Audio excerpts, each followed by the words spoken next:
Shalom, selamat pagi untuk seluruh jemaat Condrokusumo juga yang menyaksikan Yuk Mengajar.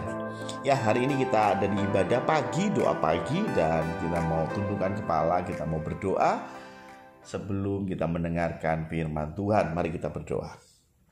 Tuhan Allah Bapa kami, terima kasih di pagi hari indah ini.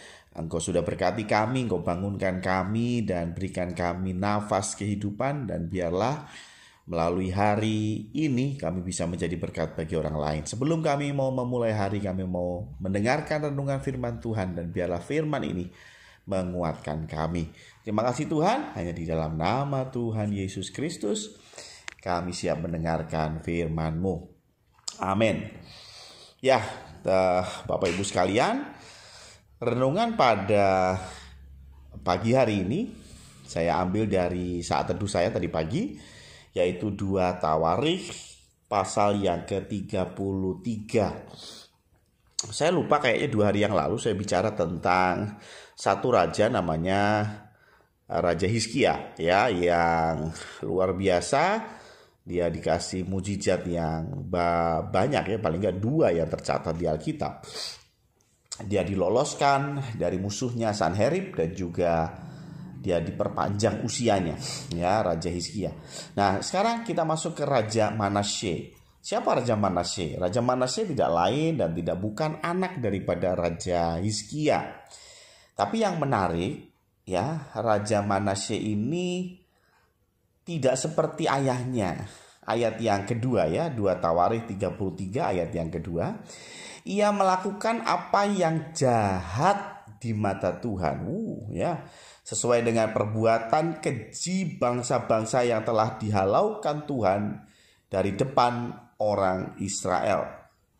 Ia mendirikan kembali bukit-bukit pengorbanan yang telah dirobohkan oleh Hizkia ayahnya. Ya, Hizkia sudah merobohkan bukit-bukit pengorbanan, sama si Manasye itu malah dibangun lagi, ya. Ia membangun mezbah-mezbah untuk para Baal, membuat patung-patung Asyera dan sujud. Jadi nggak cuma buat patung, tapi kesalahannya adalah dia sujud menyembah kepada segenap tentara langit dan beribadah kepadanya. Ini yang jadi masalah, ya. Saya langsung loncat ayat 6. Bahkan ia mempersembahkan anak-anaknya, ya. Dia mempersembahkan anak-anaknya sebagai korban dalam api. Coba bayangin. Di Lebak Ben Hinnom. Ben Hinnom itu artinya, Ben itu anak, Hinnom itu menangis. Ya, memang ada satu lembah di Yerusalem namanya lembah Ben Hinnom, di mana di situ orang-orang Kanaan itu membakar hidup-hidup anak-anak mereka. Dan rupanya praktek ini dilakukan oleh Manasye, ya. Ayat 6 ini dikatakan bahkan, berarti ini sudah mentok pol, ya, dosa yang paling parah, ya. Bahkan, ya, dia mempersembahkan anak-anak. Jadi nggak heran juga, beberapa waktu lalu ada yang bertanya ke saya ketika saya bicara tentang Yoas, ya, kok bisa sih Yoas ini mau dibunuh oleh neneknya sendiri? Ya, nggak tahu sih, ya, cara pikir orang zaman dulu memang kacau. Mereka dimanipulasi oleh setan, dan karena itu nggak heran juga bahkan Manasye ia mempersembahkan anak-anaknya sendiri loh, ya, sebagai korban dalam api. Berarti dibakar hidup-hidup, anaknya sendiri dibunuh oleh bapaknya, ya. Kalau kita sekarang mungkin terkejut-kejut, tapi zaman itu ya banyak ya seperti itu, ya. Jadi nggak heran juga ketika neneknya Yoas ingin membunuh Yoas, ya. Kembali ke masalah ini. Jadi si Manasye ini hidupnya nggak berkenan di hadapan Tuhan, udah deh, parah pokoknya, ya. Parah. Kemudian Tuhan berfirman kepada Manasye, ya, ayat 10. Kemudian berfirmanlah Tuhan kepada Manasye dan rakyatnya, tetapi mereka tidak menghiraukannya. Nah, ini perlu dipahami, berkat berfirmanlah Tuhan itu bukan berarti Tuhan turun dari langit dengan segala kuasanya terus bersabda. Bisa jadi, tapi kemungkinan besar tidak. Apa maksud berfirmanlah Tuhan kepada Manasye dan rakyatnya? Ya, tidak lain melalui nabi-nabi, melalui utusan-utusan Allah, ya. Sama halnya dengan kita ketika kita tahu betul bahwa ada firman Tuhan yang ini Tuhan memang taruh di hati kita. Sebetulnya itu Tuhan bicara kepada kita. Nggak terus nunggu Tuhan bicara betul-betul lewat telinga, ada suara yang mengatakan enggak harus ya. Jadi berfirmanlah Tuhan kepada Manasye dan rakyatnya, tentu lewat nabi-nabi, tentu lewat utusan-utusan, tetapi mereka tidak menghiraukannya. Jadi omongan nabi-nabi, teguran para nabi enggak dihiraukan. Oleh sebab itu ayat 11, Tuhan mendatangkan kepada mereka panglima-panglima tentara Raja Asyur yang menangkap Manasye. Jadi dipercepat nih ceritanya, pokoknya diserang dan Manasye ditangkap ya, membelenggunya dengan rantai tembaga dan membawanya ke Babel. Jadi yang namanya Manasye kemudian diserbu, kalah telak, dia dibuang ke Babel. Ya. Ayat 12, dalam keadaan yang terdesak ini, ia berusaha melunakkan hati Tuhan Allahnya. Ia sangat merendahkan diri di hadapan Allah nenek moyangnya. Ayat 13. Dan berdoa kepadanya, maka Tuhan mengabulkan doanya dan mendengarkan permohonannya. Ia membawanya, yaitu Tuhan membawanya kembali ke Yerusalem. Saya mau tanya, apakah Tuhan membawa kembali ke Yerusalem itu berarti ada tangan Tuhan yang perkasa turun, kemudian Manasye digenggam, diangkat ke atas? Enggak lah tentunya. Ya. Ketika Manasye ini dibawa kembali ke Yerusalem, ia nggak tahu gimana caranya.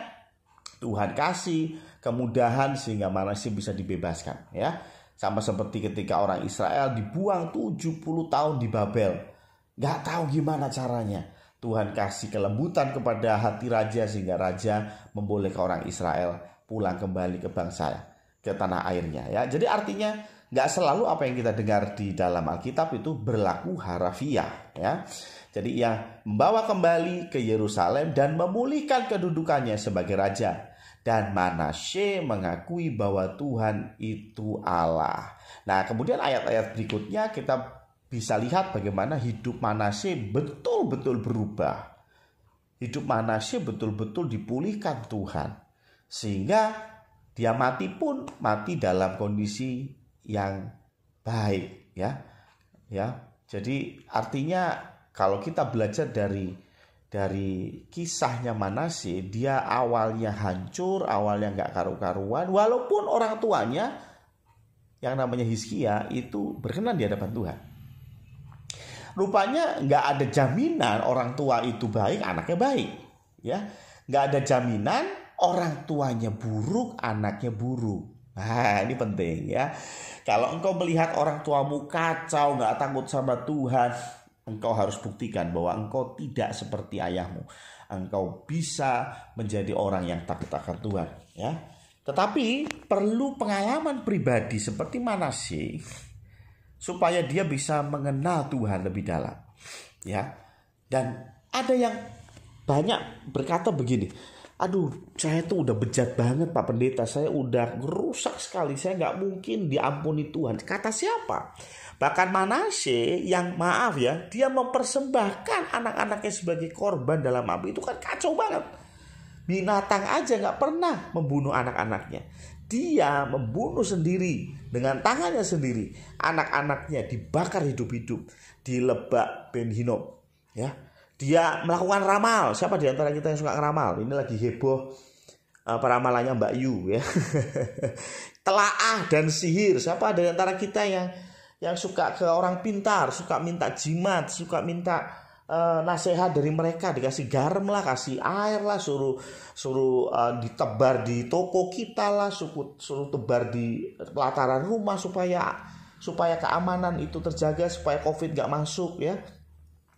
Dikasih kertas dengan tulisan tertentu, suruh taruh di dompet biar rezeki datang ya, suruh taruh di bajunya suami biar suami nggak selingkuh ya. Dan banyak hal lain ya. Telaah dan sihir, dan menghubungi para pemanggil arwah dan para pemanggil roh peramal ya. Ia melakukan banyak yang jahat, nggak cuma satu, nggak cuma dua, nggak cuma tiga. Kok saya tahu nggak cuma tiga?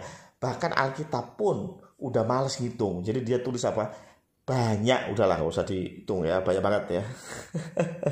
Ya, tapi yang menarik ketika Manasye mau merendahkan diri di hadapan Tuhan, Tuhan pulihkan. Yuk, buktinya di mana? Ketika Manasye 1. Ia sangat merendahkan diri di hadapan Allah nenek moyangnya. Jadi yang pertama, kalau engkau mau bertobat, engkau menyadari engkau berdosa di hadapan Tuhan, gak usah pikir dosamu seberapa banyak. Tuhan pasti beri pengampunan. Tapi yang pertama, yuk kita belajar dari Manasye. Dia merendahkan diri. Banyak di antara kita sombongnya gak ketulungan, ya. Udah dosanya banyak, sombong lagi, gitu ya. Harusnya kita merendahkan diri, betul-betul Tuhan, ini aku tidak layak jadi anakmu, ya. Jadikan aku hambamu, itu sudah cukup, ya. Sama seperti anak bungsu yang meninggalkan orang tuanya, kemudian hartanya dihabiskan, dia pulang, dia bilang aku nggak layak dianggap sebagai anak. Dia sedang merendahkan diri, dia sadar posisinya. Tuhan, kalau saya bisa diampuni saja dosanya, udahlah, saya nggak minta macam-macam, saya nggak minta berkat, nggak minta mujizat, gue nggak minta disembuhkan, aku nggak minta rumah, nggak minta macam-macam, aku diampuni dosanya, itu sudah cukup buatku. Malah saya merendahkan diri di hadapan Allah nenek moyangnya. Jadi yang pertama, kuncinya, mau nggak kita merendahkan diri di hadapan Tuhan? Atau kita masih memohon ampun tapi dengan segala alasan. Tuhan, aku minta ampun karena aku sudah berbohong, tapi saya berbohong tuh gara-gara disuruh Pak Pendeta. Sama aja ya. Itu namanya nggak merendahkan diri ya.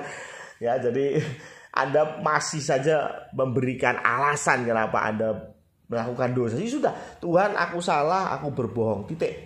Ya, nggak usah pakai tapi, ya. Tapi itu teman saya berbohong lebih parah lagi, saya sih belum seberapa. Itu juga salah. Ya, jadi sekali lagi merendahkan diri di hadapan Tuhan. Yang kedua, dan berdoa kepadanya. Ya. Berdoa kepada Tuhan itu bicara tentang membuka relasi. Bukankah doa itu adalah cara kita berkomunikasi dengan Tuhan? Ya. Jadi yang pertama merendahkan diri, tapi jangan diem aja, merendahkan diri dan kita mulai buka komunikasi dengan Tuhan. Kita mau buka komunikasi dengan Allah. Kita ngomong dengan doa dan Allah akan bicara melalui firman-Nya. Ingat, tadi saya sudah kasih contoh. Ketika Allah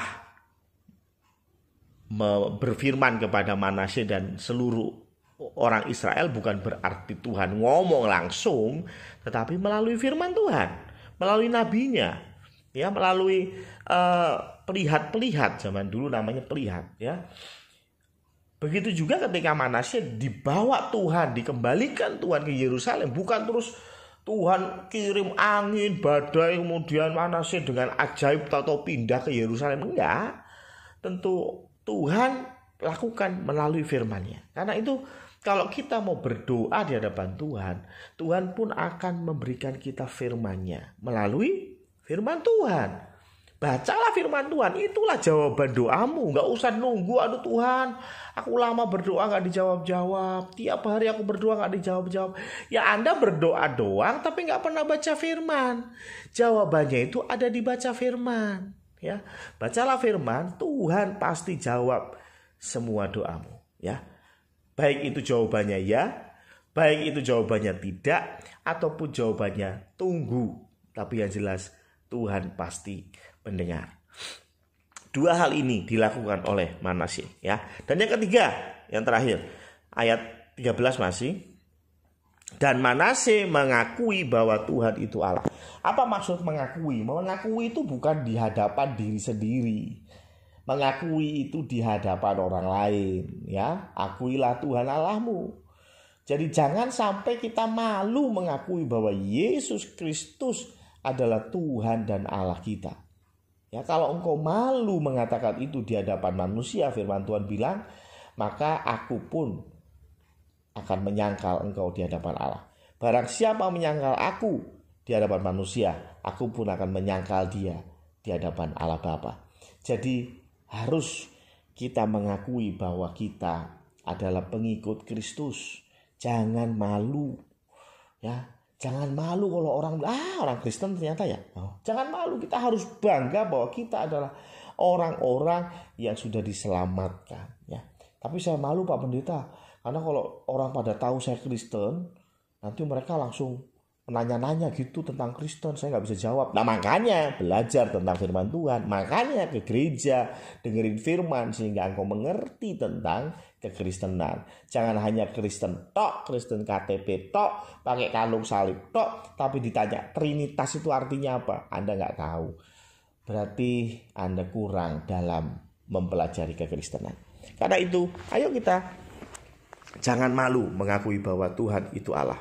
Kalau kau merasa aku nggak bisa jelasin tentang kekristenan, don't worry. Allah sumber hikmat akan memberikan hikmat kepada kita. Yang penting itu tadi, mulailah membangun sebuah hubungan dengan Allah Bapa, sehingga semuanya akan ditambahkan. Amin. Itu yang kita pelajari pada pagi hari ini tentang raja yang namanya Manasye. Mari kita tutup di dalam doa. Tuhan Allah Bapa kami, terima kasih Tuhan karena pertolongan Tuhan kami mendapat firman, mendapat teguran, mendapat kekuatan melalui firman Tuhan. Dan biarlah apa yang kami dengar tidak berlalu begitu saja, tetapi bergerak luar biasa, memberikan hasil kepada kehidupan kami, mengubah kami semakin sempurna di hadapan Tuhan. Terima kasih Tuhan, terima kasih. Ampuni kami ketika kami melihat dosa kami yang begitu mengerikan. Bahkan kami merasa kami tidak mungkin diampuni. Hari ini kami belajar bahwa Engkau akan mengampuni dosa semerah apapun selama kita membereskannya di hadapan Tuhan. Biarlah kami mau merendahkan diri di hadapan-Mu. Biarlah kami mau berdoa dan berseru kepada Tuhan. Dan kami mau mengakui bahwa Engkau adalah Raja di antara manusia. Terima kasih Tuhan. Hamba-Mu sudah selesai berbicara, tapi Engkau-lah yang akan menyempurnakannya. Hanya di dalam nama Tuhan Yesus Kristus, Tuhan dan Juru Selamat kami yang hidup, kami berdoa. Amin.